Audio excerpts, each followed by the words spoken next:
How to fix unable to verify security response error in iOS 16.4. Hello everyone, I am Vishakha and welcome to our channel Create, Login and Delete. Let's get right into the tutorial and fix this. Open settings on your device and enable airplane mode for at least 60 seconds and then disable it again.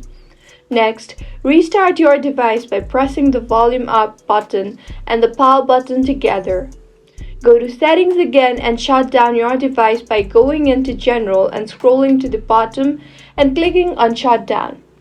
Slide to Power Off, wait for some time and restart your device again. Now in Settings again, click on General and then scroll down and click on Transfer or Reset iPhone. Then on Reset and then on Reset Network Settings. Enter your passcode and reset the device. You can also force restart your iPhone. To do so, quickly press and release the volume up button and then press and release the volume down button and finally press and hold the power button until you see the Apple logo on your device. If you tried all the solutions already and still nothing seems to work, then patiently wait for some time since everyone is trying to update at the same time might result in server down.